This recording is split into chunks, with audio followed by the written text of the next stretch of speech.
welcome you to this live pay-per-view extravaganza. I'm Joe Tessitore, ringside with Teddy Atlas, and welcome to a sold-out Boardwalk Hall in Atlantic City, New Jersey. Our main event should be a good one tonight. 10 rounds in the heavyweight division between these two great warriors. Dynamite's making his way to the ring with a determined giddy-up in his step. Smith's making his way to the ring right now. Boy, and he's not bashful at all, is he?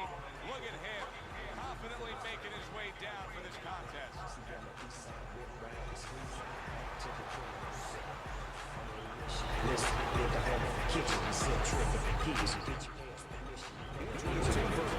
Fighting out of the blue corner.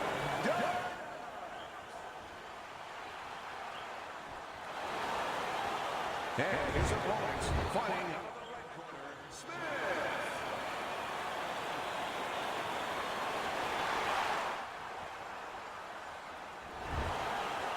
All right, gentlemen, one thing, protect yourself at all times. Okay? Let's touch him up. When you get a fight like Thank you so much for 150 subscribers. Actually, this video is way overdue because, well, guess what? We are actually 167 subscribers by the time this video is made. As you can see, I'm off to a bad start. Like, man, okay, there we go. Much better. good defense upstairs to stay away from the offensive assault.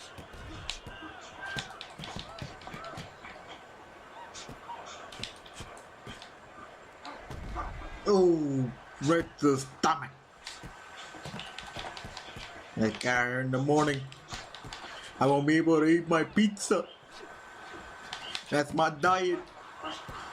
My trainer says I shouldn't. But yet here we are. I love my pizza. Especially from Papa John's. A lot of people may hate that brand now after what happened at all. But I don't care. It still tastes good. One of the best pizza I ever tasted. But the best pizza I ever tasted in my life is the one from my hometown in Cedar. That's a special pizza. Y'all should go there someday. Not sponsored, by the way. I wish I was sponsored to say, you know, buy pizza. But no, in all seriousness, I do like to eat pizza. I mean, it's my favorite food. I mean, my favorite flavor would be anything that has chicken in it. As long as it doesn't have as long as it doesn't have onions or pepper, you know, the vegetable, or actually olives. As long as it doesn't have those three things, I'm good. I'm giddy. But that's not what the video is about, is it? This video is about Fight Night. And if we dominate a one round and I forget the buttons yet again, dang damn it.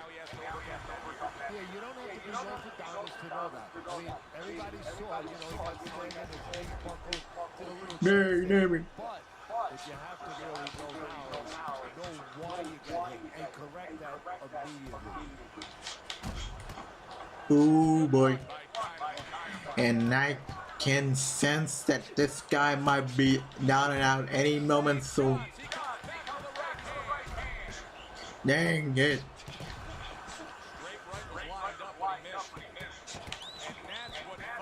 A huge proof that I'm not playing on easy mode. The fact that I'm getting hit constantly. Nope. You gonna hit me like that? Try again. Oh boy. Yep, I said it. He was gonna be down and out, but some people don't listen to me. Bang. With my black and blue gloves.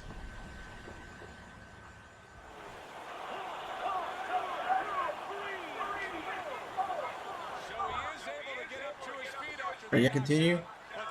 Apparently so. And he doesn't learn his lesson, does he?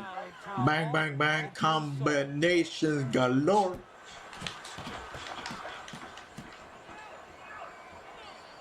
You know, if you keep on hitting them gloves, I'm gonna return the favor with a combination to your face. You know, when I started this series, I was more of a body puncher, but then eventually, like, I found this style to be more comforting to me because, you know, all you gotta do is just block and then hit his face. And, you know, surprisingly, like, his stamina, like, their stamina goes either as slow or maybe it goes low or it maybe even lower than I would usually do with the body punching, you know, body punching day and night. You know, because, you know, it would be body punching the entire round. And here, however, it's a completely different dynamic. You know, since, you know, I'm mixing it up, you know, trying to do a little bit of everything, and so far it's worked out. I haven't found any flaws yet. Like the defense is opening up a little bit more, and you know, I'm not gonna say that this style is gonna be the style to help me in every single fight, but sometimes, like for now, it's still me favors as I continue to bang on his face. But yeah, like I said, eventually, like this style might might eventually go on and pass as a flawed way. Like honestly, no way of fighting is absolutely perfect. Like there are every single way of fighting. It all depends on who uses it and how you use it and how you master it. But I think this is the best style for me. Like the other styles, you know. I'd always like to be a counter puncher, you know, let the other guys do the fighting for me first, you know, and wait until they open up, so then I can go ahead and deliver on on those combos. And also the good thing about this is that they open up more, and you know they hit the gloves, you know, they hit the leather a lot more, and they don't hit me as much. And as you can see, you know, the percentages of how much I hit them versus how much they hit me, it shows on the stats. I'm not sure how much you've seen the stats at the end of each fight, but the difference is there in black and white. Like this is a style of fight I definitely prefer, because it's a style of fight that definitely keeps me, you know, it definitely opens up for me to maybe counter punch a bit. Well, I do my fair share of leaning. Well, depends on the situation, but for now it's not really that necessary. Like if I'm in trouble, like maybe I will do my fair share of leaning and force them to you know, to whip. But for now I'm just doing fine. Like, and this is my most talkative Fight Night Round 4 video, and I'm not sure if this is good or bad, but so far I'm doing alright. And as you can see here, well, this guy, he's losing a lot more stamina, and I'm almost as good as new thanks to those knockdowns. And those, you know, the stats, you know, they speak for themselves. But all I'm gonna say is, you know, you don't have to fight the way I fight just because I'm succeeding. Because in all honesty, you know, you are how you fight. Some people, you know, like to fight. They are more aggressive fighters. You know, they just go right at you. Some are more cerebral, which means that they just think about things. Like they don't go at you, but they definitely think about, hey, maybe I can hit this guy, maybe I could do something. But it's all about how I control the pace of the fight, force him to fight my fight. And if I have to go the entire fight, like the 10 to 12 rounds of the fight, then so be it. But at the end of the day, it's all about getting the W. And so far, what I'm doing is, I'm not sure you can say it's a little bit of both, like both cerebral and aggressive. Like the cerebral part is that, well, I'm not allowing him to hit me as much as he allows me to hit him. And I get those blocks going, and he opens up.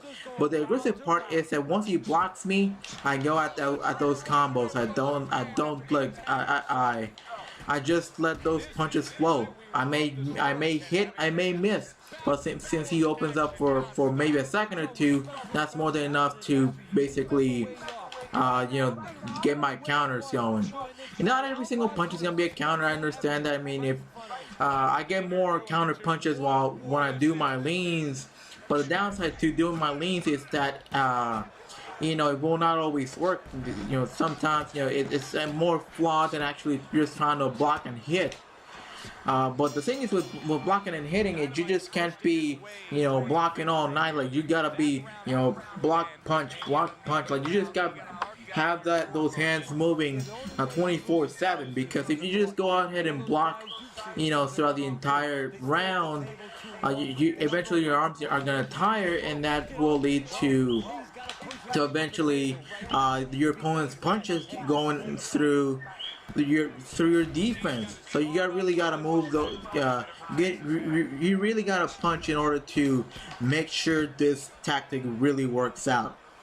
You really gotta go ahead and flow with the punches. It really does help at the end of the day.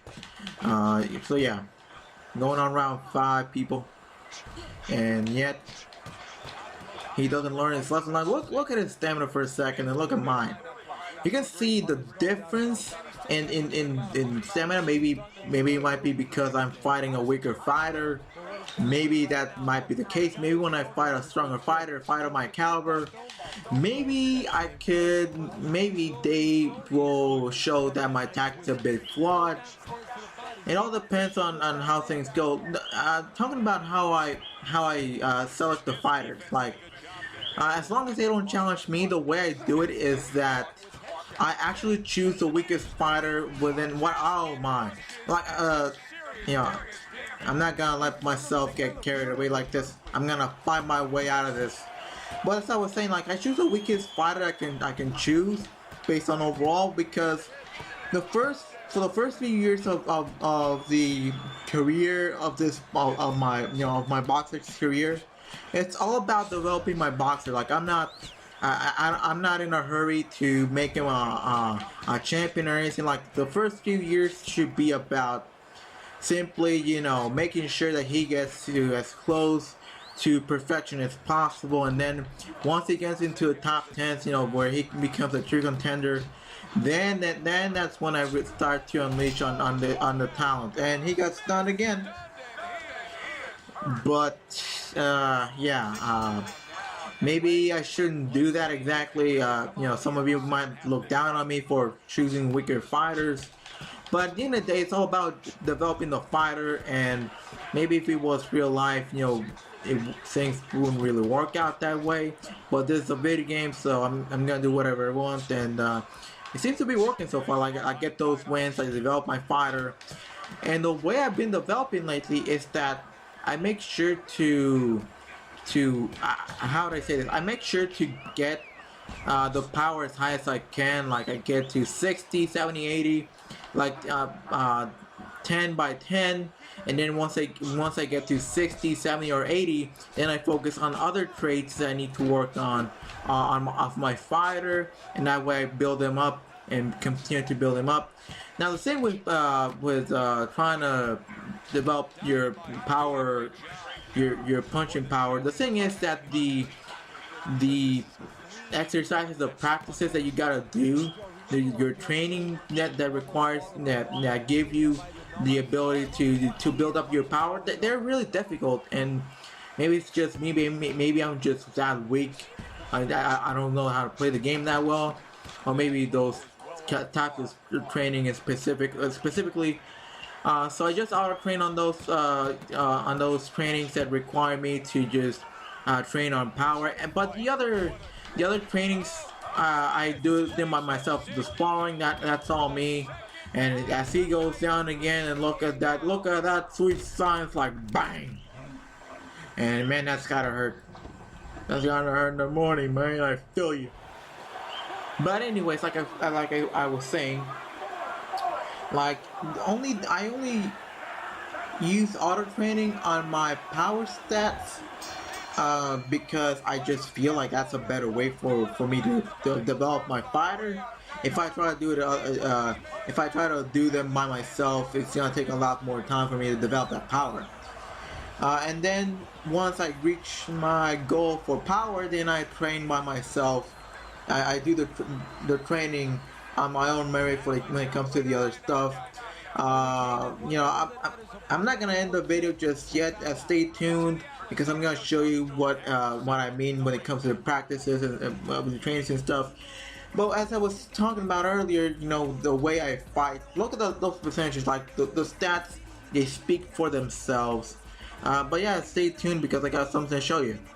Okay, so before I go ahead and show you what I want to show you when it came to training, here's the thing I want to show you as well. Like, the way I do things is that for now, all I do to develop my fighter, since I have like at least a month and almost 2 months to develop my fighter, instead of going on and fighting on every single first date that they're available.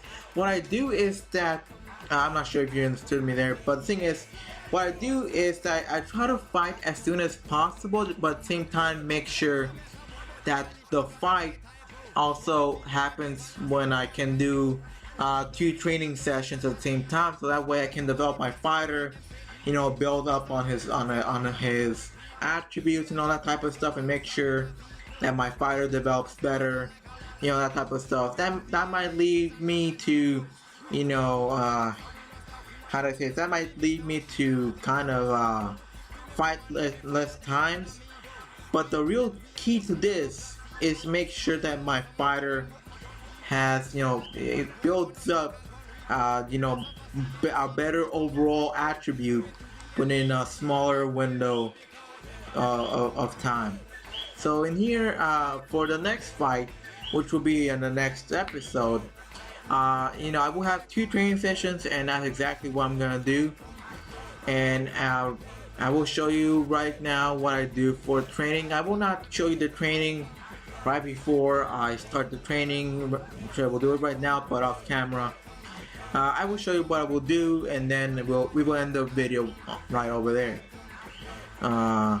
So yeah, you know, 15-0, ranked 22 in my division. Like, I think that would be a bit accurate with what it would be seen in fighting, you know, in the boxing industry, that you see these up and coming fighters when, you know, they're 15-0 and they're about to become the best, you know, they're right there to becoming the best fighters out there. So what I was saying with the training is that I use my, okay, so the heavy back combos and heavy back push drills, they build on power. The problem with this is that these are difficult drills to execute. Like with the heavy back combos, it's a lot easier because all you gotta do is just you know, move the right analog stick to the direction they tell you to. The problem with this, however, is that I don't always have the best accuracy when it comes to moving the left and right analog stick. Did I say did I say the left analog stick? I meant the right analog stick. Like, you know, I don't have the best accuracy when moving the analog sticks. Sometimes, you know, my character does moves that I really don't want him to do, and that really hurts the chances of me succeeding. With the heavy back push, it's a completely different story. Like, I don't know if it's all about just pushing it raw, or if it's more about just hitting the bag in a certain area and continue to push it that way. And the thing is that, you know, it just, you know, you gotta hit it up and down, up and down, up and down, and then move so sudden, and with flicking the right analog stick, flicking it to make sure that it hits the spot. Like, all of a sudden it can move from up to down or from down to up, and I hit the bag out of the zone, and the bag moves back on me, and I go behind. And yeah, it's a pretty weird. It's a really weird thing. So that's why at least for this character, I've decided not to train on the heavy back combos and the heavy back push, because for me it's just too difficult. Maybe I'm a wimp. Maybe I just don't know how to train them right. But when it comes to open sparring and when it comes to stay on your feet, the double M bag and the mace bag. Like, those are the things that I really do because I really, I get to champion level. So what I'm gonna show you is how I, the auto training of the. Okay, so I go to auto training and goes to 50%, blah blah blah, and this is what happens. Then the next,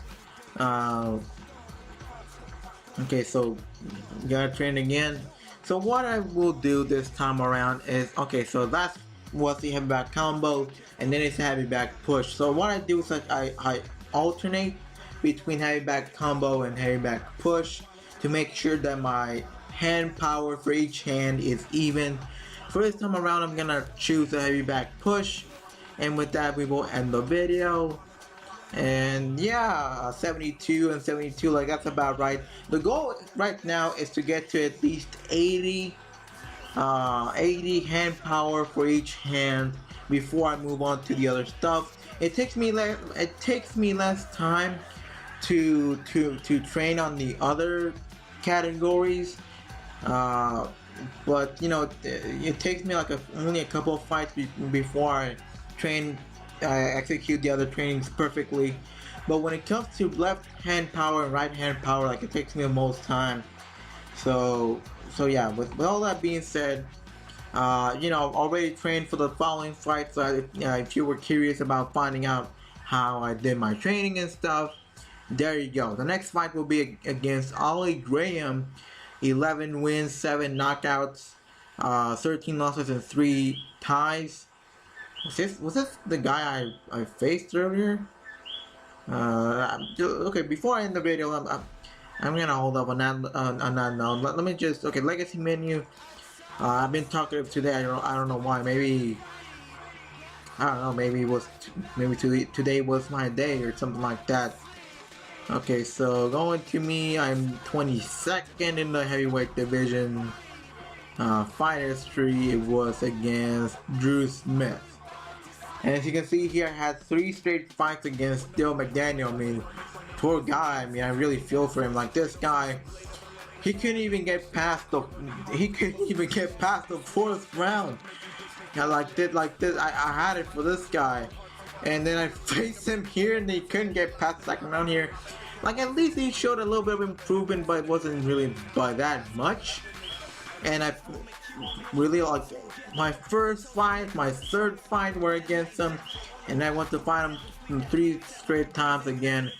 I've had 5 fights against this guy, 5, and this guy can't even get past the 4th round against me. A lot of you will be asking, why do you even keep facing him if he's just too weak? Well, I think I told you, like I try to choose the weakest fighter, because the point of this is to develop my fighter, give him the attributes, so once it's time, to start facing the bigger contenders, he will be ready to go. So yeah, like the most I've been on a fight has been like 9 rounds, and that was against Drew McKinney. Yeah, that took 9 rounds to finish. But you gotta get that knockdown, get that win, baby. But anyways, I think that, okay, there have been a few times where the fighter has had a longer reach than I have. I have 75 reach, like I can mix it up, go inside, outside, that kind of stuff. It's ideal if you're facing a fighter that's an inside fighter on the outside. If you're facing a fighter that fights on the outside, just bang bang boom on the inside. But with all that being said, thank you so much for watching this video. 150 subscribers, actually 167 at this moment in time when I'm making this video. Maybe one more, maybe one less. I'll have to check out soon. If you wanna subscribe, make sure to do it. Make sure to hit that bell icon, the notifications icon, so YouTube lets you know when I make another video. In case you're new, I make NBA 2K videos, MLB The Show videos, and pretty soon I'm gonna make Madden NFL 19 videos. And also, I have a Twitch account, Jose the Sports Gamer YT, where I make streams. For now, I've been doing only MLB The Show 18 streams, but once Madden kicks in, once NBA 2K19 kicks in, I'm gonna be streaming as much as I can. Make sure that I have those streams saved on Twitch and I can download them so I can make videos for YouTube. Do that kind of stuff actually. So yeah, well, enough promo. I mean, a lot of you just want to get out of here, right? Yeah, I feel you.